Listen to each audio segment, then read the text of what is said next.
ನಮ್ಮ ಟಿವಿಯ ಎಲ್ಲ ವೀಕ್ಷಕ ಬಾಂಧವರಿಗೆ ಹೃದಯಪೂರ್ವಕ ಸ್ವಾಗತ. ಕೇಶವ ಸ್ಮೃತಿ ಸಂವರ್ಧನಾ ಸಮಿತಿ ಸಂಘನಿಕೇತನ ಮಂಗಳೂರು ಹಾಗೂ ನಮ್ಮ ಟಿವಿಯ ಸಹಯೋಗದೊಂದಿಗೆ ಪ್ರಸ್ತುತಪಡಿಸುವಂತಹ ಆರೋಗ್ಯಕ್ಕಾಗಿ ಯೋಗ ಈ ಸಂಚಿಕೆಯ ಮಾಲಿಕೆಯಲ್ಲಿ ದೈಹಿಕ ಆರೋಗ್ಯ, ಚಿತ್ತಶಾಂತಿ, ಆಧ್ಯಾತ್ಮಿಕ ಸಾಧನೆಯ ಸಾಧವಾದ ಯೋಗಾಸನಗಳ ಅಷ್ಟಾಂಗ ಯೋಗ ಪತಂಜಲಿ ಋಷಿ ಮುನಿಗಳು ನಮಗೆ 8 ಮೆಟ್ಟಲುಗಳನ್ನು ತಿಳಿಸಿದ್ದಾರೆ. ಅದರಲ್ಲಿ ಅಷ್ಟಾಂಗ ಯೋಗದ 3ನೇ ಮೆಟ್ಟಿಲೆ ಸ್ಥಿರಂ ಸುಖಂ ಆಸನಂ. ಕೆಲವು ಆಯ್ದ ಆಸನಗಳನ್ನು ಗಮನಿಸೋಣ ಬಂಧುಗಳೇ. ಆರಂಭದಲ್ಲಿ ಎಂದಿನಂತೆ ಇಷ್ಟದೇವರ ಪ್ರಾರ್ಥನೆ, ಒಮ್ಮೆ ಇಷ್ಟದೇವರನ್ನು ನೆನೆಸಿಕೊಂಡು ಯೋಗ ಮಂತ್ರ, ಪತಂಜಲಿ ಋಷಿಗೆ ನಮನ. ಯೋಗೇನ ಚಿತ್ತಸ್ಯ ಪದೇನ ವಾಚಾಂ ಮಲ್ಲಂ ಶರೀರಸ್ಯ ಚ ವೈದ್ಯಕೇನ ಯೋಪಾಕರೋತ್ತಂ ಪ್ರವರಂ ಮುನೀನಾಂ ಪತಂಜಲಿಂ ಪ್ರಾಂಜಲಿರಾನತೋಸ್ಮಿ. ಆತ್ಮೀಯ ಎಲ್ಲ ವೀಕ್ಷಕ ಬಾಂಧವರೇ, ಆರಂಭದಲ್ಲಿ ಯೋಗ ಪ್ರಾರಂಭ ಮಾಡುವ ಆರಂಭದಲ್ಲಿ ಪ್ರಥಮವಾಗಿ ಇಷ್ಟದೇವರ ಪ್ರಾರ್ಥನೆಯೊಂದಿಗೆ ಈಗ ಧ್ಯಾನ, ಯಾವುದಾದ್ರು ಒಂದು ಆಸನ, ಪದ್ಮಾಸನ ಅವತ್ತ ಈಗ ಸುಮೇಧವರು ವಜ್ರಾಸನ ಭಂಗಿಯಲ್ಲಿ ಈ ಪ್ರಸ್ತುತಪಡಿಸ್ತಾ ಇದ್ದಾರೆ. ಬೆನ್ನು ಕುತ್ತಿಗೆ ನೇರ, ದೇಹ ಸಡಿಲ, ಕಣ್ಣು ಮುಚ್ಚಿ ಆಂತರಿಕ ವಿಷಯಗಳಾದ ಶ್ವಾಸೋಚ್ಛ್ವಾಸವನ್ನೇ ಗಮನಿಸೋಣ. ಸ್ವಲ್ಪ ಹೊತ್ತು ನಮ್ಮ ಮೂಗಿನಲ್ಲಿ ಹರಿದಾಡುವ ಉಸಿರನ್ನು ವಾಚ್ ಮಾಡಿ ಆಮೇಲೆ ಉಸಿರನ್ನು ಲೆಕ್ಕ ಹಾಕಬೇಕು. ಉಸಿರು ಮೇಲೆ ಹೋಗ್ತದೆ, ಕೆಳಗೆ ಹೋಗ್ತದೆ. ಕೌಂಟ್ ದ ನಾರ್ಮಲ್ ಬ್ರೀತ್, ಸಾಮಾನ್ಯ ಉಸಿರಾಟವನ್ನೇ ಸ್ವಲ್ಪ ಹೊತ್ತು ಲೆಕ್ಕ ಹಾಕೋಣ. ಈ ರೀತಿ ಉಸಿರನ್ನೇ ಗಮನಿಸಿಕೊಂಡು ಸಹಜ ಉಸಿರಾಟವನ್ನೇ ಗಮನಿಸ್ತಾ ಆ ಸಹಜ ಉಸಿರಾಟ ಮೇಲೆ ಹೋಗ್ತದೆ, ಕೆಳಗೆ ಹೋಗ್ತದೆ, ಅದನ್ನು ಮನಸ್ಸಲ್ಲಿ ಲೆಕ್ಕ ಹಾಕುತ್ತಾ ಇರಬೇಕು. ಆಗ ನಮ್ಮ ಮನಸ್ಸು ಅಲ್ಲೇ ಕೇಂದ್ರೀಕೃತಗೊಳ್ಳುತ್ತದೆ, ಏಕಾಗ್ರತೆ ಆಗ್ತದೆ. ಏಕಾಗ್ರತೆ ಬಂದ ಒಳ್ಳೆ ಶಾಂತ ಸ್ಥಿತಿಗೆ ಬರಲಿಕ್ಕೆ ಸಹಕಾರಿ ಬಂಧುಗಳೇ. ಈಗ ಈ ರೀತಿ ಸ್ವಲ್ಪ ಹೊತ್ತು ಇದ್ದುಕೊಂಡು ರಿಲ್ಯಾಕ್ಸ್, ವಿಶ್ರಾಂತಿ. ಹಾಗೆ ನಾವು ಮುಂದಿನ ಹಂತಕ್ಕೆ ಹೋಗೋಣ. ಇದನ್ನೆಲ್ಲ ಆರಂಭದಲ್ಲಿ ಚಿಕ್ಕ ಚಿಕ್ಕ ಧ್ಯಾನ, ಅಭ್ಯಾಸ ಆದ ಮೇಲೆ ಇನ್ನಷ್ಟು ಹೆಚ್ಚು ಹೊತ್ತು ಮಾಡ್ಬೋದು. ಇನ್ನೀಗ ದೀರ್ಘ ಉಸಿರಾಟ, ಸುಖ ಪ್ರಾಣಾಯಾಮ. ದೀರ್ಘವಾಗಿ ಉಸಿರನ್ನು ಒಳಕ್ಕೆ ತೆಗೆದುಕೊಳ್ಬೇಕು, ದೀರ್ಘವಾಗಿ ಉಸಿರನ್ನು ಹೊರಕ್ಕೆ ಬಿಡಬೇಕು. ಪೂರಕ ಅಂದರೆ ಇನ್ಹೇಲ್, ರೇಚಕ ಅಂದರೆ ಎಕ್ಸೇಲ್. ಇಲ್ಲಿ ಕುಂಭಕ ಹೆಚ್ಚೊತ್ತು ಬೇಡ. ಅಂದರೆ ಆರಂಭದಲ್ಲಿ ಅಭ್ಯಾಸ ಆದ ಮೇಲೆ ಹೆಚ್ಚು ಕುಂಭಕ ಎಲ್ಲ ಅಭ್ಯಾಸ ಮಾಡಬಹುದು. ಆದರೆ ಆರಂಭದಲ್ಲಿ ನಾವು ದೀರ್ಘವಾಗಿ ಉಸಿರು ತೆಗೆದುಕೊಳ್ಳಿ, ದೀರ್ಘವಾಗಿ ಉಸಿರು ಬಿಡಿ, ನಿಧಾನವಾಗಿ ನಿರಂತರವಾಗಿ ನಿಶ್ಶಬ್ದವಾಗಿ ಅಭ್ಯಾಸ ಮಾಡಿ ಅಂತ ನಾವು ತರಬೇತಿ ಸಂದರ್ಭದಲ್ಲಿ ಹೇಳ್ತೇವೆ. ಒಮ್ಮೆ ಕೈವಶ ಆದರೆ ಮತ್ತು ನಮಗೆ ಎಷ್ಟು ಹೊತ್ತು 16 ಬಾರಿ 32 ಎಲ್ಲ ಜಾಸ್ತಿ ಮಾಡಬಹುದು. ಈಗ ರಿಲ್ಯಾಕ್ಸ್, ವಿಶ್ರಾಂತಿ. ಇನ್ನೀಗ ನೆಕ್ ಎಕ್ಸಸೈಸ್. ಯೋಗ ಮಾಡಬೇಕಾದ್ರೆ ಕೆಲವು ವ್ಯಾಯಾಮಗಳನ್ನು ಮಾಡಬೇಕು. ಯಾವುದೇ ಆಸನ ಮಾಡೋ ಮುಂಚೆ ಕೆಲವು ದೇಹದ ಜಡತ್ತು ಹೋಗಿ ಲಘುತ್ವ ಬರಲಿಕ್ಕೆ ವ್ಯಾಯಾಮ ಮಾಡಬೇಕು. ವ್ಯಾಯಾಮ ಮಾಡಿದ ಕೂಡಲೇ ನಮ್ಮ ಸೂಕ್ಷ್ಮ ನಾಡಿಗಳಲ್ಲಿ ಉತ್ತಮವಾಗಿ ರಕ್ತ ಸಂಚಾರವಾಗ್ತದೆ. ಆವಾಗ ಜಡ ಹೋಗ್ತದೆ ಮತ್ತು ಬೇಕಾದಾಗೆ ಬಾಗಲಿಕ್ಕೂ ಸಹಕಾರಿಯಾಗ್ತದೆ. ಹಾಗೆ ನಾವು ಈ ಹಿಂದಿನ ಸಂಚಿಕೆಯಲ್ಲಿ ಸಾಕಷ್ಟು ವ್ಯಾಯಾಮ ಮತ್ತು ಸೂರ್ಯ ನಮಸ್ಕಾರದ ಬಗ್ಗೆ ಎಲ್ಲ ಮಾಹಿತಿ ನೀಡಿದ್ದೇವೆ. ಆದರೆ ಈಗ ಒಂದು ನೆಕ್ ಎಕ್ಸಸೈಸ್, ಕುತ್ತಿಗೆಗೆ ಸಂಬಂಧಪಟ್ಟ ವ್ಯಾಯಾಮ ನೋಡೋಣ. ಈಗ ಪ್ರಥಮವಾಗಿ ಹಸ್ತ ಈ ರೀತಿ ಇಟ್ಟು ಉಸಿರನ್ನು ಬಿಡುತ್ತಾ ಮುಂದಕ್ಕೆ, ರೇಚಕ ಅಂದರೆ exhale, chin to the collar bone. Inhale, neck bend backward. Exhale position. ಇದು ಹಿಂದಕ್ಕೂ ಮುಂದಕ್ಕೂ ಬಾಗುವುದಾಯಿತು. ಇನ್ನೀಗ ಸೈಡ್ವರ್ಡ್ ಹ್ಯಾಂಗಿಂಗ್. ಎಕ್ಸೇಲ್, ಬಲಬದಿಗೆ ಹ್ಯಾಂಗಿಂಗ್. ಆಮೇಲೆ ಇನ್ಹೇಲ್ ಪೊಸಿಷನ್. ಎಕ್ಸೇಲ್, ಎಡಬದಿಗೆ ಹ್ಯಾಂಗಿಂಗ್. ನೋಡಿ, ಈ ರೀತಿ ಎಡಬದಿಗೆ ನಿಧಾನವಾಗಿ ಹ್ಯಾಂಗಿಂಗ್. ಇದು ಕಿವಿ ನಮ್ಮ ಭುಜದ ಸಮೀಪ, ಅದರಲ್ಲಿ ಭುಜ ಹೀಗೆ ಓರೆ ಆಗಬಾರ್ದು. ತುಂಬ ಅಗತ್ಯ ಇದೆ, ನೆನಪಿಟ್ಟುಕೊಂಡು ಮಾಡಬೇಕಾಗ್ತದೆ. ಅದೆಲ್ಲ ಒಮ್ಮೆ ಗೊತ್ತಾಗ್ತಾ ಇಲ್ಲ, ಅಭ್ಯಾಸ ಮಾಡ್ತಾ ಮಾಡ್ತಾ ನಮಗೆ ಅದು ಹೆಚ್ಚು ಕೈವಶ ಆಗುತ್ತದೆ. ಇನ್ನು ಕುತ್ತಿಗೆ ಬಲಕ್ಕೂ ಎಡಕ್ಕೂ. ಎಕ್ಸೇಲ್, ಟರ್ನ್ ರೈಟ್ ಸೈಡ್ ಅಂದರೆ ಉಸಿರನ್ನು ಬಿಡುತ್ತಾ ಬಲಬದಿಗೆ ಪೂರ್ತಿ ಶಿರಸ್ಸು ನೆಕ್ ಕುತ್ತಿಗೆಲ್ಲ ತೀರಿಸ್ಕೊಳ್ಬೇಕು. ಅಲ್ಲಿ ದೂರ ನೋಡಬೇಕು, ಎಷ್ಟು ದೂರ ನೋಡಲಿಕ್ಕೆ ಆಗ್ತದೆ ಅಷ್ಟು. ಆಮೇಲೆ ಉಸಿರನ್ನು ತೆಗೆದುಕೊಳ್ಳುತ್ತಾ ಸ್ಥಿತಿ. ಈಗ ಉಸಿರನ್ನು ಬಿಡುತ್ತಾ ಪೂರ್ತಿ ಎಡಬದಿಗೆ. ಇದು ಆರಂಭದಲ್ಲಿ ಸ್ವಲ್ಪ ಸುಲಭ ಕಾಣ್ತದೆ, ಆದರೆ ನಿಜವಾಗಿ ಅಭ್ಯಾಸ ಮಾಡಿ ತುಂಬ ಈಸಿ, ಹಾಗೇನು ಕಷ್ಟ ಇಲ್ಲ.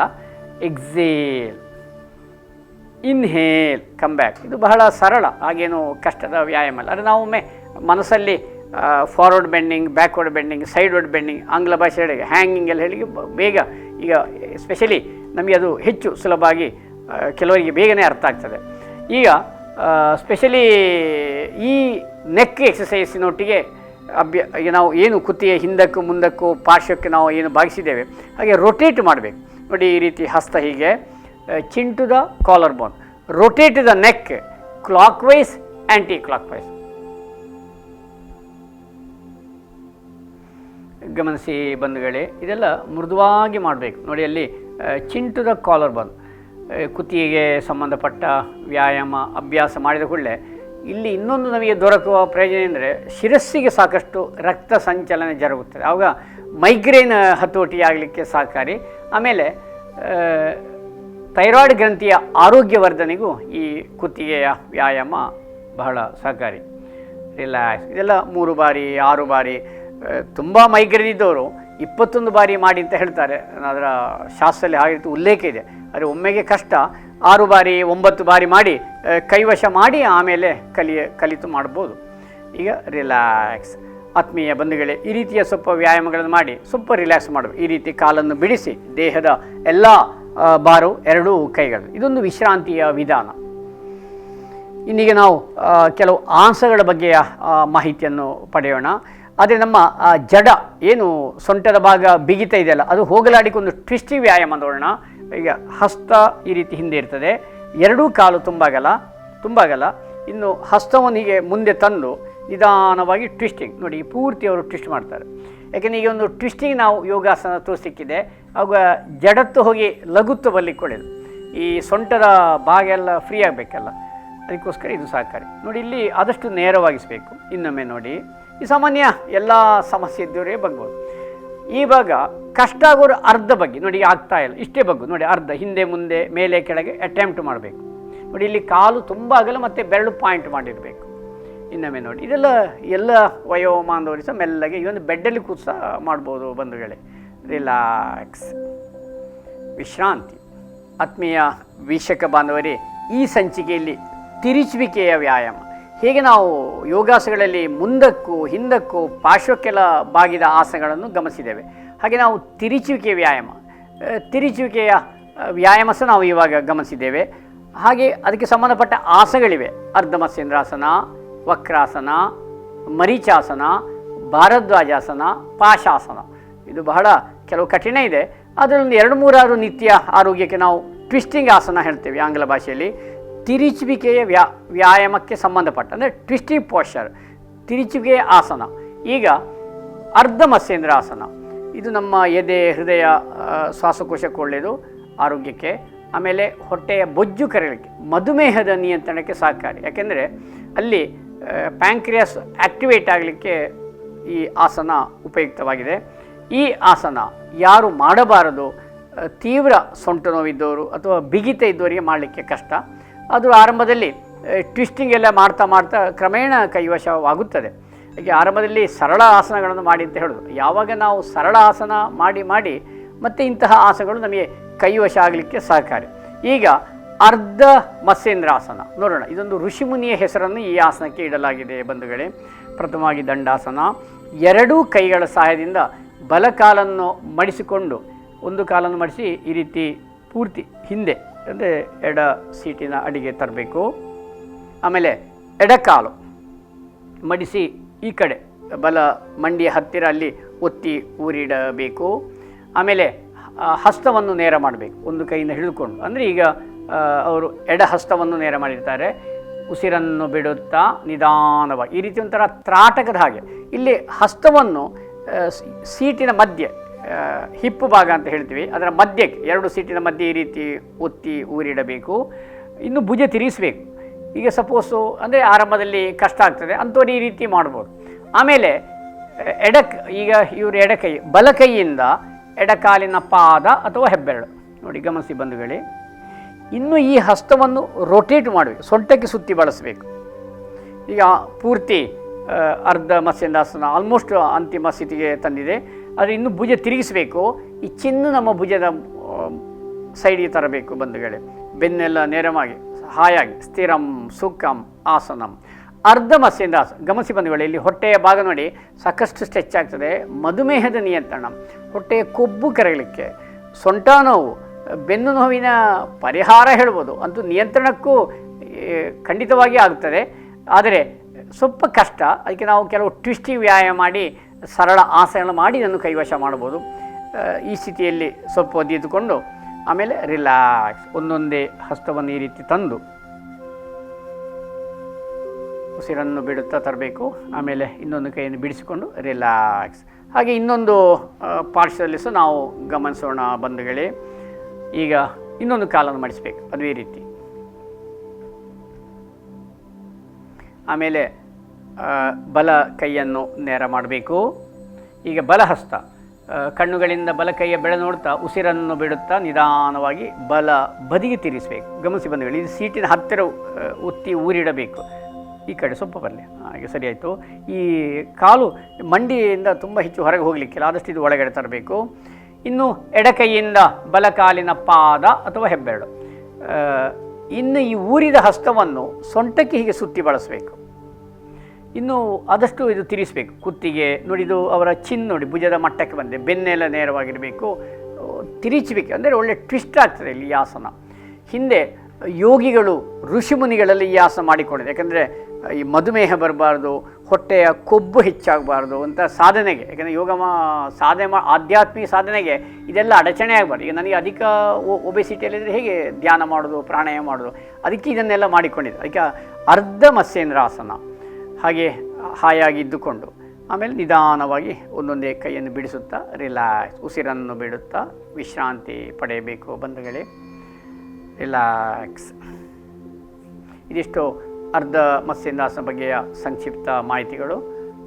ವಿಶ್ರಾಂತಿ ಹೇಳಿ ಕಾಲಗಲ ಕೈಯಗಲ ನೋಡಿ, ದೇಹದ ಎಲ್ಲ ಭಾರವು ಎರಡು ಕೈಗಳಲ್ಲಿ. ಆತ್ಮೀಯ ಬಂಧುಗಳೇ, ಈಗ ಸಿಂಹಾಸನ, ಸಿಂಹ ಗರ್ಜನೆ, ಶ್ವಾಸಕೋಶದ ಸಾಮರ್ಥ್ಯ ಹೆಚ್ಚಾಗಲಿಕ್ಕೆ, ನಮ್ಮ ಲಂಗ್ಸಿಗೆ ಸಹ ಬಹಳ ಉತ್ತಮವಾದಂಥ ವ್ಯಾಯಾಮ ಒದಗಿ ಬರ್ತದೆ. ಮತ್ತು ಅನ್ನನಾಳ ಇಸಿಯೋಫೇಗಸ್ ಬಲಿಷ್ಠಗೊಳ್ಳುತ್ತದೆ. ಹಾಗೆ ಈ ಬಾಯಿಯಲ್ಲಿರುವ ದುರ್ವಾಸನೆ ಹೋಗಲಿಕ್ಕೂ ಸಹ ಸಹಕಾರಿ. ಇದು ಪದ್ಮಾಸ ಮಾಡಿ ದೇಹವನ್ನು ಮುಂದಕ್ಕೆ ತಂದು ಹಸ್ತವನ್ನು ನೆಲಕೂಡಿ ಸಿಂಹ ಗರ್ಜನೆ ಹೇಗೆ ಶಬ್ದ ಮಾಡುವಂಥ ಬಗೆ ನೋಡೋಣ ಹೇಗೆ ಅಂತೇಳಿ. ಆದರೆ ತೀರಾ ಸೊಂಟ ನೋವು ಅಥವಾ ಮಂಡಿ ನೋವೆಲ್ಲ ಇದ್ದವರಿಗೆ ಮಾಡಲಿಕ್ಕೆ ಕಷ್ಟ. ಈ ಸಿಂಹಾಸನ ಈ ಪ್ರಸಕ್ತ ಪರಿಸ್ಥಿತಿ ಬಹಳ ಅಗತ್ಯ. ಯಾಕಂದರೆ ಆ ವೈರಸ್ಗಳ ಮಲ್ಟಿಪ್ಲೈ ಆಗದೇ ಇರಲಿಕ್ಕೆ. ಯಾಕಂದರೆ ಇಲ್ಲಿ ಲಂಗ್ಸ್ ಸ್ಟ್ರಾಂಗ್ ಆಗಿರಬೇಕು. ಯಾವಾಗ ನಮ್ಮ ಶ್ವಾಸಕೋಶ ಬಲಿಷ್ಠ ಇದೆ, ವೈರಸ್ಗಳಷ್ಟು ಮಲ್ಟಿಪ್ಲೈ ಆಗಲಿಕ್ಕೆ ಸ್ವಲ್ಪ ಕಷ್ಟ ಆಗುತ್ತೆ. ಯಾಕಂದರೆ ಅಲ್ಲಿ ಸ್ಟ್ರಾಂಗ್ ಆಗಿದ್ದಕೊಂಡು ಇಮ್ಯುನಿಟಿ ಪವರ್ ಡೆವಲಪ್ ಆಗಲಿ. ಒಟ್ಟಾರೆಯಾಗಿ ಹೇಳ್ತೀರೆ, ಶ್ವಾಸಕೋಶದ ಇಮ್ಯುನಿಟಿ ಪವರ್, ರೋಗ ನಿರೋಧಕ ಶಕ್ತಿ ಹೆಚ್ಚಾಗಲಿಕ್ಕೆ ಈ ಆಸನ ಸಹಕಾರಿ. ಮತ್ತು ಸೊಂಟ ನೋವು, ಬೆನ್ನು ನೋವು, ಬೆನ್ನಿನ ಸೆಳೆತ, ಬಿಗಿತ ಕಮ್ಮಿ ಆಗಲಿಕ್ಕೆ, ಅನ್ನನಾಳಕ್ಕೆಲ್ಲ ಸಹಕಾರಿ. ಓಕೆ, ಈಗ ಗಮನಿಸೋಣ ಬಂಧುಗಳೇ ಪದ್ಮಾಸನ. ಇದು ಪದ್ಮಾಸನ ಮಾಡಿದ ವಿಶೇಷ. ತೀರಾ ಕಷ್ಟ ಆದರೆ ಸುಖಾಸನ ಸಹ ಮಾಡಿ ಅಂತ ನಾವು ತರಬೇತಿಯ ಸಂದರ್ಭದಲ್ಲಿ ಹೇಳ್ತೇವೆ. ಬಲಕಾಲನ್ನು ಮಡಿಸಿಕೊಂಡು ಎಡ ತೊಡೆಯ ಮೇಲೆ, ಎಡಕಾಲನ್ನು ಮಡಿಸಿಕೊಂಡು ಬಲ ತೊಡೆಯ ಮೇಲೆ, ಜ್ಞಾನ ಸರಸ್ವತಿ ಮುದ್ರೆ ಸ್ವಲ್ಪ ಹೊತ್ತು ಬೆನ್ನು ಕುತ್ತಿ ನೇರ ಮಾಡಿ ಸ್ವಲ್ಪ ಸ್ಥಿರತೆ ಏಕಾಗ್ರತೆ ಸಾಧಿಸಿ ದೀರ್ಘ ಉಸಿರಾಟ 1-2 ಬಾರಿ 3 ಬಾರಿ ಮಾಡಿಕೊಂಡು ಮತ್ತು ನಿಧಾನವಾಗಿ ಮುಂದಕ್ಕೆ ತರಬೇಕು. ಕೈಗಳ ಸಹಾಯದಿಂದ ದೇಹವನ್ನು ಮುಂದಕ್ಕೆ ತರಬೇಕು. ಇಲ್ಲಿ ಕೈ ಹಸ್ತ ಗಮನಿಸಿ ಬಂಧುಗಳೇ, ತುಸು ಅಗಲ ಈ ರೀತಿ ವಿಸ್ತರಿಸಿ ಈ ಸೊಂಟವನ್ನು ಆದಷ್ಟು ಜಗ್ಗಿಸಬೇಕು.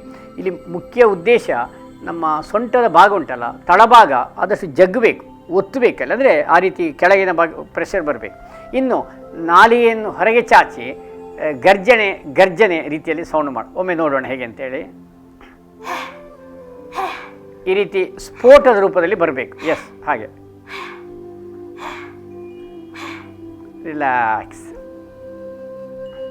ಈ ರೀತಿ 3 ಬಾರಿ 6 ಬಾರಿ 9 ಬಾರಿ ಇದಿಷ್ಟು ಸಂಕ್ಷಿಪ್ತ ಮಾಹಿತಿಗಳು ಬಂಧುಗಳೇ. ಅಂದರೆ ನಮ್ಮ ಶ್ವಾಸಕೋಶದ ಸಾಮರ್ಥ್ಯ ಹೆಚ್ಚಾಗಲಿಕ್ಕೆ, ಅಲ್ಲಿ ಅಂತೇಳಿ ಈ ರೀತಿ ಸೌಂಡ್ ಮಾಡುವಾಗ ಅವು ಇಲ್ಲಿಯ ಅನ್ನನಾಳಾಗಲಿ, ಇಸಿಯೋಫೇಗಸ್ ಆಗಲಿ, ಶ್ವಾಸಕೋಶದ ಗಾಳಿ ಚೀಲಗಳೆಲ್ಲ ಪ್ರೆಷರ್ ಸಿಕ್ಕಿ ಆಗ ಏನು ಮಲಿನ ವಸ್ತು ಎಲ್ಲ ಹೊರಗೆ ಹೋಗ್ಲಿಕ್ಕೆ ಸಹ ಸಹಕಾರಿ ಬಂಧುಗಳೇ. ಮತ್ತು ಅದಲ್ಲದೆ ನಮ್ಮ ಬೆನ್ನಿನ ತಳಭಾಗ, ಈ ಬ್ಯಾಕ್ ಪೇಯ್ನ್ ಹೇಳ್ತೇವಲ್ಲ, ಸೊಂಟ ನೋವೆಲ್ಲ ಕಮ್ಮಿ ಆಗಲಿಕ್ಕೆ ಸಹಕಾರಿ. ಇದನ್ನೆಲ್ಲ ಒಮ್ಮೆ ಎಲ್ಲ ಯೋಗವನ್ನು ಒಮ್ಮೆ ಗುರು ಮುಖೇನ, ಗುರು ಮಾರ್ಗದರ್ಶನಲ್ಲೇ ಕಲಿಬೇಕು. ಇದೀಗ ಕೇವಲ ಮಾಹಿತಿಗಾಗಿ ಮಾತ್ರ. ಆದರೆ ಈ ಪ್ರಸಕ್ತ ಪರಿಸ್ಥಿತಿ ಆನ್ಲೈನಲ್ಲಿ ಸಹ ಯೋಗ ಇದೆ ಬಂಧುಗಳೇ. ಆಯಾಯ ಗುರುಗಳನ್ನು ಆಯ್ಕೆ ಮಾಡಿ ಆನ್ಲೈನಲ್ಲಿ ಸಹ ಕಲಿಬೋದು. ಯಾಕೆಂದರೆ ಈ ಒಂದು ಸಂದರ್ಭದಲ್ಲಿ ಆ ಒಂದು ವಿದ್ಯೆ ಆನ್ಲೈನ್ ಸಹ ನಾವು ಕಲಿಬೇಕು. ಯಾಕೆಂದರೆ ಇನ್ನು ಮುಂದಿನ ಜನ್ರೇಷನ್ ಹಾಗೆ ಆಗ್ಬೋದಾ ಅಂತ ಆಗ್ತದೆ. ಅದಕ್ಕೋಸ್ಕರ ಆನ್ಲೈನಲ್ಲಿ ಸಹ ಯಾರಿಗೆ ಗೊತ್ತಿಲ್ಲ ಅಂಥವ್ರೊಂದು ಪ್ರಯತ್ನಪಟ್ಟು ಕಲಿಬೋದು. ಯಾಕೆಂದರೆ ಗುರುಗಳ ಹತ್ತಿರ ಹೋಗಲಿಕ್ಕೆ ಈಗ ಈ ಒಂದು ಕೊರೋನಾ ಹಾವಳಿಯಿಂದಾಗಿ ಆನ್ಲೈನಲ್ಲಿ ನೋಡಿಕೊಂಡು ಅವರ ಸಂವಾದ ಮಾಡಿಕೊಂಡು ಯಾವ ರೀತಿ ಮಾಡ್ತಾರೆ, ಹೇಗೆ ಮಾಡ್ತಾರೆ, ಹಾಗೆ ನೋಡಿ ನಿಧಾನವಾಗಿ ಕಲಿಬೋದು. ಆದರೆ ಒಂದು 2 ವಾರ ಗಮನಿಸ್ಬೇಕು ಹೇಗೆ ಮಾಡ್ತಾರೆ ಅಂತ. ಯಾಕೆಂದರೆ ಅದೆಲ್ಲ ಕರೆಕ್ಟಾಗಿರಬೇಕಾಗ್ತದೆ. ನಾವು ಚಿತ್ರಗಳೆಲ್ಲ ಸರಿಯಾಗಿ, ನಮಗೆ ವಿಡಿಯೋ ಎಲ್ಲ ಕ್ಲಿಯರಾಗಿ ಕಾಣಬೇಕಾಗ್ತದೆ. ಹಾಗೆ ಗಮನಿಸಿಕೊಂಡು ನಾವು ಮಾಡ್ಬೋದು. ಒಮ್ಮೆ ಈ ರೀತಿ ಗುರುಮುಖೇನ ಕಲಿತಾರೆ, ಆಮೇಲೆ ಇಂಥ ವಿಡಿಯೋ ನೋಡೋದಾಗಲಿ ಅಥವಾ ಯೋಗದ ಯಾವುದಾದ್ರು ಒಂದು ಅದಕ್ಕೆ ಸಂಬಂಧಪಟ್ಟ ಚಿತ್ರ ಇದ್ದರೆ ಅಥವಾ ವಿಡಿಯೋ ಇದ್ದರೆ ನೋಡಿ ಮತ್ತು ಪುಸ್ತಕ ನೋಡಿ ಕಲಿಬೋದು. ಈಗ BK ಸೆಂಗರ್ ಅವರ ಬಹಳ ಯೋಗ ದೀಪಿಕಾ ಅಂತ ಖ್ಯಾತ ಪುಸ್ತಕ ಇದೆ. ಅದರಲ್ಲಿ ಬಹಳಷ್ಟು ಮಾಹಿತಿಗಳು. ಅವರು ಕಿಂಗ್ ಆಫ್ ಯೋಗ. BK ಸೆಂಗರ ಪುಸ್ತಕವು ಸಾಕಷ್ಟು ಎಲ್ಲ ಆಸನಗಳ ಸಮಗ್ರ ಮಾಹಿತಿ ಇದೆ ಬಂಧುಗಳೇ. ಇದಿಷ್ಟು ಸಿಂಹಾಸ ಬಗ್ಗೆಯ ಸಂಕ್ಷಿಪ್ತ ಮಾಹಿತಿಗಳು. ಆತ್ಮೀಯ ವೀಕ್ಷಕ ಬಾಂಧವರಿ, ಈ ಒಂದು ಸಂಚಿಕೆಯಲ್ಲಿ ತಿರುಚುವಿಕೆಯ ಆಸನಗಳನ್ನು ನಾವು ಗಮನಿಸಿದ್ದೇವೆ. ಎಲ್ಲ ಆಸನಗಳನ್ನು ಅಭ್ಯಾಸ ಆದ ಮೇಲೆ ಶವಾಸನ ಮಾಡಬೇಕು. ಅದರ ಬಗ್ಗೆ ಮಾಹಿತಿಯನ್ನು ಸಹ ಹಿಂದಿನ ಸಂಚಿಕೆಯಲ್ಲಿ ನಾವು ಪಡೆದುಕೊಂಡಿದ್ದೇವೆ. ಪ್ರಾಣಾಯಾಮ, ಈಗ ಸರಳ ಪ್ರಾಣಾಯಾಮ, ಸುಖ ಪ್ರಾಣಾಯಾಮ ಪ್ರಕಾರ ಒಂದು. ಇದು ಸಹ ಶ್ವಾಸಕೋಶದ ಸಾಮರ್ಥ್ಯಕ್ಕೆ ಮತ್ತು ಹೆಚ್ಚಿನ ಆಮ್ಲಜನಕ ನಮ್ಮ ದೇಹಕ್ಕೆ ಹೋಗಿ ಮಲಿನ ಗಾಳಿ ಹೊರಕ್ಕೆ ಬರುತ್ತದೆ. ಇದೆಲ್ಲ ಸರಳ ವಿಧಾನ. ಇವನಿಗೆ ತುಂಬ ಕಷ್ಟ ಆಗುವವರಿಗೆ ವಜ್ರಾಸ ಮಾಡಲಿಕ್ಕೆ ಆಗ್ತಾ ಇಲ್ಲ ಅಥವಾ ಮಂಡಿ ನೋವಿದೆ ಅಂಥವ್ರು ಕುರ್ಚಿಯಲ್ಲಿ ಕೂತು ಮಾಡುವ. ಈಗ ನಾವು ವಜ್ರಾಸ ಭಂಗಿಯಲ್ಲಿ ಗಮನಿಸೋಣ. ಪ್ರಥಮವಾಗಿ ಈ ರೀತಿ ಬೆನ್ನೆಲ್ಲ ನೇರ ಮಾಡಿ ಹಸ್ತ ಎಲ್ಲ ಹೀಗೆ ಒತ್ತಿಟ್ಟು ಒಮ್ಮೆ ಕಣ್ಣು ಮುಚ್ಚಿ ಉಸಿರನ್ನು ತೆಗೆದುಕೊಳ್ಳುತ್ತಾ ನಿಧಾನವಾಗಿ ಹಿಂದೆ ಬಾಗಬೇಕು. ಪೂರ್ತಿ ಹಿಂದೆ ಇಲ್ಲಿ ಎಷ್ಟು ಎಕ್ಸ್ಪಾಂಡ್ ಮಾಡಲಿಕ್ಕೆ ಆಗ್ತದೆ ಅಷ್ಟು ಚೆಸ್ಟ್ ಎಕ್ಸ್ಪಾಂಡ್ ಆಗಬೇಕು, ಬ್ರಾಡ್ ಆಗಬೇಕು ಅಂತ ಹೇಳ್ತೀವಿ ಆಂಗ್ಲ ಭಾಷೆಯಲ್ಲಿ. ಆವಾಗ ಸಾಕಷ್ಟು ಆಮ್ಲಜನಕ ಸರಾಗವಾಗಿ ಸಂಚಾರ ಆಗಲಿಕ್ಕೆ, ವಾಯುನಾಳಗಳ ಸ್ವಚ್ಛತೆಗೂ ಸಹ ಒಳ್ಳೆಯದು. Exhale, come back. ಇನ್ನೊಮ್ಮೆ ಪೂರಕ ನೋಡಿ, ಫುಲ್ ಸ್ಟ್ರೆಚ್ ಮಾಡಬೇಕು. ಈ ಪ್ರಸಕ್ತ ಪರಿಸ್ಥಿತಿಗೆ ಆಮ್ಲಜನಕದ ಕೊರತೆ ಹೇಳ್ತಾರಲ್ಲ, ಆಮ್ಲಜನಕ ಸುಲಭವಾಗಿ ಸರಳವಾಗಿ ನಮಗೆ ದೇಹಕ್ಕೆ ಲಭ್ಯವಾಗ್ತದೆ ಬಂಧುಗಳೇ. ಇದು ಮುಂಜಾನೆ 6 ಬಾರಿ, 9 ಬಾರಿ, 16 ಎಲ್ಲ ಮಾಡ್ಬೋದು ನಿಧಾನವಾಗಿ. ಇನ್ನೊಮ್ಮೆ ನೋಡೋಣ. ಉಸಿರನ್ನು ತೆಗೆದುಕೊಳ್ಳುತ್ತಾ ನಿಧಾನವಾಗಿ ಪೂರಕ, ಆಮೇಲೆ ರೇಚಕ, ರಿಲ್ಯಾಕ್ಸ್, ವಿಶ್ರಾಂತಿ. ಹಲವಾರು ವಿಧದ ಪ್ರಾಣಾಯಾಮಗಳಿವೆ. ನಾಡಿಶುದ್ಧಿ ಪ್ರಾಣಾಯಾಮ, ಭ್ರಾಮರಿ ಪ್ರಾಣಾಯಾಮ ಹಿಂದಿನ ಸಂಚಿಕೆಯಲ್ಲೆಲ್ಲ ನಾವು ಗಮನಿಸಿದ್ದೇವೆ. ಇದು ಸುಖ ಪ್ರಾಣಾಯಾಮ ಪ್ರಕಾರ ಒಂದು. ಇತ್ತೀಚಿನ ದಿನಗಳಲ್ಲಿ ಈ ಪ್ರಸಕ್ತ ಪರಿಸ್ಥಿತಿ ಇದು ಬಹಳ ಸುಲಭ ಮತ್ತು ಸರಳ. ಇವನ್ನು ತುಂಬ ಕಷ್ಟ ಆಗುವವರಿಗೆ ಕುರ್ಚಿಯಲ್ಲಿ ಕೂತು ಸಹ ಮಾಡ್ಬೋದು ಬಂಧುಗಳೇ. ಈಗ ನಾವು ಮುದ್ರಾ ಯೋಗ, ಇದು ಇನ್ನೊಂದು ಚಿಕಿತ್ಸಾ ವಿಧಾನ ಬಂಧುಗಳೇ. ಇದರಲ್ಲಿ ಹೀಲಿಂಗ್ ಆಗ್ತದೆ. ನಮ್ಮ ಕೈ ಬೆರಳುಗಳ ವ್ಯವಸ್ಥಿತ ಚಲನೆ ಮಾಡೋದು, ಎಲ್ಲ ಬೆರಳುಗಳು ಚೇತನದಾಯಕ. ಹಾಗೆ ಕೆಲವು ಮುದ್ದೆಗಳನ್ನೆಲ್ಲ ಈ ಸಂದರ್ಭದಲ್ಲಿ ಗಮನಿಸೋಣ. ದೇಹದ ತೂಕ, ಕೊಲೆಸ್ಟ್ರಾಲ್ ಫ್ಯಾಟ್ ಬರ್ನ್ ಆಗಲಿಕ್ಕೆ, ಅತಿಯಾದ ಒಬೆಸಿಟಿ ಇದೆ. ಯಾಕೆಂದರೆ ತುಂಬ ಒಬೆಸಿಟಿ ಆದರೂ ನಮ್ಮ ದೈನಂದಿನ ಚಟುವಟಿಕೆಗೆ ಭಾಳ ಕಷ್ಟ ಆಗ್ತದೆ. ಈ 40 ವರ್ಷ ಆದ ಮೇಲೆ ಹೊಟ್ಟೆ ಮುಂದೆ ಬರಬಾರ್ದು ಅಂತ ನಮ್ಮ ಹಿರಿಯರು ಹೇಳ್ತಾರೆ. ಅದಕ್ಕೆ ಆ ಹೊಟ್ಟೆ ಬೊಜ್ಜು ಕರಲಿಕ್ಕೆ ಯೋಗಾಸನ ಮಾಡೋಣ. ಕೆಲವೊಮ್ಮೆ ಯೋಗಾಸ ಮಾಡಲಿಕ್ಕೆ ಆಗಿದ್ರೆ ಮುದ್ರೆ ಮಾಡೋದು, ಅಥವಾ ಯೋಗಾಸನಗಳ ಒಟ್ಟಿಗೆ ಅಥವಾ ವ್ಯಾಯಾಮದ ಒಟ್ಟಿಗೆ ಅಥವಾ ವಾಕಿಂಗಿನ ಒಟ್ಟಿಗೆ ಬಿಡುವಿನ ವೇಳೆಯಲ್ಲಿ ಮುದ್ರೆ ಮಾಡಬೇಕು. ಇದು ಸಹ ಒಂದು ಬರ್ನ್ ಆಗಲಿಕ್ಕೆ, ಕೊಲೆಸ್ಟ್ರಾಲ್ ಫ್ಯಾಟ್ ಬರ್ನ್ ಆಗಲಿಕ್ಕೆ ಸಹಕಾರಿ ಬಂಧುಗಳೇ. ಇಂದಿನಂತೆ ಪ್ರಥಮವಾಗಿ ಪ್ರಾಣ ಮುದ್ರೆ, ಕಿರುಬೆರಳು, ಉಂಗುರ ಬೆರಳು, ಆಮೇಲೆ ಹೆಬ್ಬೆರಳಿನ ಅಗ್ರಭಾಗ ಇದೆಲ್ಲ ಮೃದುವಾಗಿ ಸ್ಪರ್ಶಿಸಿ ಆಸಕ್ತರು ಮಂತ್ರ ಹೇಳಬಹುದು. ಓಂ ಹಿರಣ್ಯ ಗರ್ಭಾಯ ನಮಃ, ಓಂ ಹಿರಣ್ಯ ಗರ್ಭಾಯ ನಮಃ, ಓಂ ಹಿರಣ್ಯ ಗರ್ಭಾಯ ನಮಃ ಅಂತ ಒಂದು 16, 32, 64, 108 ಎಲ್ಲ ಹೇಳಿದರೆ ವಿಶೇಷ. 10 ನಿಮಿಷ ಸಾಕು ಕನಿಷ್ಠ. ದೇಹದ ತೂಕ, ಕೊಲೆಸ್ಟ್ರಾಲ್, ಒಬೆಸಿಟಿ ಅದೆಲ್ಲ ಬರ್ನ್ ಆಗಲಿಕ್ಕೆ ಅಂದರೆ ಇನ್ನಷ್ಟು ಕಡಿಮೆ ಆಗಲಿಕ್ಕೆ ಸೂರ್ಯ ಮುದ್ರೆ ಹಿಂದಿನ ಕಾಲದಲ್ಲಿ ಗುರುಕುಲ ಪದ್ಧತಿಯಲ್ಲಿ ಮಕ್ಕಳಿಗೆ ಇದನ್ನು ತಿಳಿಸ್ಕೊಡ್ತಾ ಇದ್ರು. ಸೂರ್ಯ ಮುದ್ರೆ ಇದೆಲ್ಲ ಉಂಗುರ ಬೆರಳು ಅಂದರೆ ಸೂರ್ಯಗ್ರಹ, ಇದನ್ನು ಹೆಬ್ಬೆರಳಿನ ಬುಡಕ್ಕೆ ಸ್ಪರ್ಶಿಸಬೇಕು. ಅದರ ಮೇಲೆ ಹೆಬ್ಬೆರಳು ಅಂದರೆ ಅಗ್ನಿತತ್ವ, ಶುಕ್ರಗ್ರಹ. ಈಗ ಇದನ್ನು ಮಂಡಿ ಮೇಲೆ ಇಟ್ಟು ಓಂ ಸೂರ್ಯಾಯ ನಮಃ, ಓಂ ಸೂರ್ಯಾಯ ನಮಃ, ಓಂ ಸೂರ್ಯಾಯ ನಮಃ ಅಂತೇಳಿ 108 ಬಾರಿ ಪಠಿಸಬೇಕು. ಆದರೆ ಈ ಮುದ್ರೆಯನ್ನು ಒಂದು 20ರಿಂದ 40 ನಿಮಿಷ ಮಾಡಬೇಕು. ಇದು ಮಧ್ಯಾಹ್ನ 12 ಗಂಟೆಯಿಂದ 2 ಗಂಟೆವರೆಗೆ ಬೇಡ ಅಂತೇಳಿ ನಾವು ಹೇಳ್ತೀವಿ. ಯಾಕೆ ನಾವು ಸೂರ್ಯನ ಶಾಖ ಹೆಚ್ಚಾಗಿ ಇನ್ನೂ ಹೆಚ್ಚು ಹೀಟ್ ಆಗಬಾರ್ದು. ಈ ಮುದ್ರೆ ಮಾಡಿ ಒಂದು 1/4 ಲೋಟ ಅಥವಾ ಅರ್ಧ ಲೋಟ ನೀರು ಕುಡಿಬೇಕು. ಯಾಕೆಂದರೆ ದೇಹದಲ್ಲಿ ಹೆಚ್ಚಾಗುವ ಶಾಖ ಅದು ಬ್ಯಾಲೆನ್ಸ್ ಆಗಲಿಕ್ಕೆ ಈ ನೀರು ಕುಡಿಬೇಕು ಬಂಧುಗಳೇ. ಆಮೇಲೆ ಇದರೊಟ್ಟಿಗೆ ಮಹಾಸೂರ್ಯ ಮುದ್ರೆ ನೋಡಿ, ಮಧ್ಯದ ಬೆರಳು ಉಂಗುರ ಬೆರಳನ್ನು ಮಾಡಿಸ್ಬೇಕು, ಅದರ ಮೇಲೆ ಹೆಬ್ಬೆರಳು. ಇದು ಸಹ ದೇಹದ ತೂಕ, ಕೊಲೆಸ್ಟ್ರಾಲ್, ಫ್ಯಾಟ್ ಬರ್ನ್ ಆಗಿ. ಅಲ್ಲಿ ಮುದ್ರಾಶಾಸ್ತ್ರದಲ್ಲಿ ಹೇಗೆ ವಿವರಣೆ ಹೇಳ್ತಾರೆ ಅಂದರೆ, ಈಗ ನಾನು ಮಹಾಸೂರ್ಯ ಮುದ್ರೆ ಮಾಡಿದ ಕೂಡಲೇ ಅದು ಹೊಟ್ಟೆಯ ಬೊಜ್ಜು ಕರಗಲಿಕ್ಕೆ ಅಂತೇಳಿ. ಇಲ್ಲಿಗೆ ನಾನು ಇದು ವರುಣ ಮುದ್ರೆ ಬುಧಗ್ರಹ, ಇದು ವಾಯು ತತ್ವ ಗುರುಗ್ರಹ. ಈಗ ನಾನು ಹೀಗೆ ಮಡಿಸಿಕೊಳ್ಳೆ ಇಲ್ಲಿಯ ಶಾಖ ಎಲ್ಲ ಹೀಗೆ ಬಂದು ಈ ಹೊಟ್ಟೆಯ ಕೊಬ್ಬು ಕರಗಲಿಕ್ಕೆ ಸಹಕಾರಿ ಅಂತ ಹಿಂದಿನ ಕಾಲದಲ್ಲಿ ನಮ್ಮ ಋಷಿಮುನಿಗಳೆಲ್ಲ ಮಾಡಿಸ್ತಾರೆ. ಈ ಮುದ್ರೆ ಮಹಾಸೂರ್ಯ ಮುದ್ರೆ. ಇದು ಸಹ ದೇಹದ ತೂಕ ಮತ್ತು ಕೊಲೆಸ್ಟ್ರಾಲ್, ಫ್ಯಾಟ್ ಬರ್ನ್ ಆಗಲಿಕ್ಕೆ ಸಹಕಾರಿ ಅಂತ ಉಲ್ಲೇಖ. ಅದರಲ್ಲಿ ಹೊಟ್ಟೆಯ ಬೊಜ್ಜು ಕರಗಲಿಕ್ಕೆ. ಯಾರಿಗೆ ಅಧಿಕ ಹೊಟ್ಟೆಯ ಸಮಸ್ಯೆ ಇದೆ ಅವರು ಬಿಡುವಿನ ವೇಳೆ ಶಾಪಲ್ಲಿ ಆಗಲಿ ಯಾವುದೇ ಹೊತ್ತಲ್ಲಿ any time anywhere any place, ಆದರೆ ಮಧ್ಯಾಹ್ನ 12ರಿಂದ 2 ಬೇಡ. ಇದಕ್ಕೆ ಮಂತ್ರ ಇದೆ, ಆಸಕ್ತರು ಮಂತ್ರ ಪಠಿಸ್ಬೋದು. ಓಂ ಭಾಸ್ಕರಾಯ ನಮಃ, ಬಾ ಅಲ್ಲಿ ಒತ್ತಿ ಹೇಳಬೇಕು. ಓಂ ಭಾಸ್ಕರಾಯ ನಮಃ, ಓಂ ಭಾಸ್ಕರಾಯ ನಮಃ, ಓಂ ಭಾಸ್ಕರಾಯ ನಮಃ ಅಂತೇಳಿ 108 ಬಾರಿ ಪಠಿಸಬೇಕು. 10ರಿಂದ 25 ನಿಮಿಷ ಮಾಡಿ ಸಾಕು. ಇದು ಸಹ ಒಳ್ಳೆಯದು. ಮತ್ತು ಲಿಂಗ ಮುದ್ದೆ ಮಾಡಬೇಕು, ಗಮನಿಸೋಣ. ಇದು ಈ ಪ್ರಸಕ್ತ ಪರಿಸ್ಥಿತಿಗೆ ಶ್ವಾಸಕೋಶಕ್ಕೆ ಸಹ ಇದು ಸಹಕಾರಿ. ಹಾಗೆ ಎಡಬೆರಳು ನೇರ, ಇದೆಲ್ಲ ಫೆದರ್ ಟಚ್, ಒತ್ತಿ ಅಮರಿಸಲಿಕ್ಕೆಲ್ಲ ಫ್ರೀ ಆಗಿ ಹಾಯಾಗಿರಬೇಕು. ಹೀಗೆ ಇಟ್ಟುಕೊಂಡು ಓಂ ನಮಃ ಶಿವಾಯ, ಓಂ ನಮಃ ಶಿವಾಯ, ಓಂ ನಮಃ ಶಿವಾಯ ಅಂತೇಳಿ ಈಕೆ ಮಂತ್ರ ಹೇಳಿದರೆ ಒಳ್ಳೆಯದು. ಈ ಮಂತ್ರ ಯಾಕೆ ಹೇಳೋದಂದರೆ, ನಮ್ಮ ದೇಹದಲ್ಲಿ 7 ಚಕ್ರಗಳಿವೆ, 7 ಶಕ್ತಿ ಕೇಂದ್ರಗಳು. ಅದರ ಪುನಶ್ಚೇತಕ, ಅದು ಜಾಗೃತಿಗೊಳ್ಳಲಿಕ್ಕೆ ಇದು ಸಹಕಾರಿ.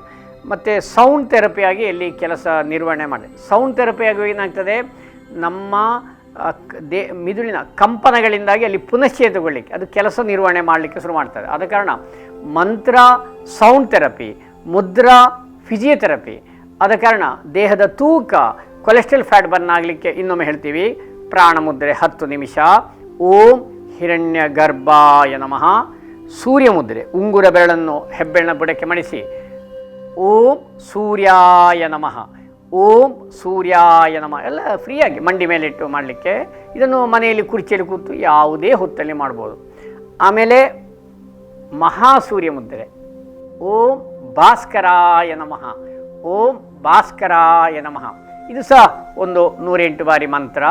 10ರಿಂದ 20 ನಿಮಿಷ. ಮಧ್ಯಾಹ್ನ 12ರಿಂದ 2 ಬೇಡ, ಗಮನಿಸಿ. ಯಾಕಂದರೆ ಸೂರ್ಯನ ಶಾಖ ಹೆಚ್ಚಿರ್ತದೆ, ಆವಾಗ ಬೇಡ ಹೇಳ್ತೀವಿ. ಇದೆಲ್ಲ ಆದಮೇಲೆ ಪ್ರತಿ ಮುದ್ರೆ ಆದ ಮೇಲೆ ಒಂದು 1/4 ಲೋಟ ನೀರು ಕುಡಿಯಿರಿ. ಕೊನೆಯಲ್ಲಿ ಲಿಂಗ ಮುದ್ರೆ ನೋಡಿ, ಹೆಬ್ಬೆರಳು ಎಡ ಹೆಬ್ಬೆರಳೇ ಮೇಲೆ ಇರಬೇಕು, ನೇರವಾಗಿ. ಇದು ಫ್ರೀಯಾಗಿ ಇಟ್ಟುಕೊಳ್ಬೇಕು.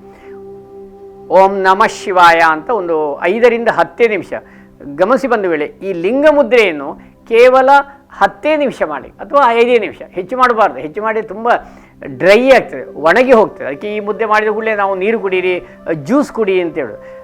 ಇನ್ನೊಮ್ಮೆ ಹೇಳ್ತೀನಿ, ದಯವಿಟ್ಟು ಯಾರು ಈ ಮುದ್ರೆಯನ್ನು 10ರಿಂದ ಹೆಚ್ಚು ಮಾಡಬೇಡಿ, ಕೇವಲ 5ರಿಂದ 10 ನಿಮಿಷ ಮಾಡಿ. ಇದು ಫ್ಯಾಟ್ ಒಂಥರ ಒಣಗಿ ಹೋದಾಗ ಡ್ರೈ ಆಗಲಿಕ್ಕೆ ಇದು ಬಹಳ ಸಹಕಾರಿ ಅಂತೇಳಿ ಉಲ್ಲೇಖ ಇದೆ.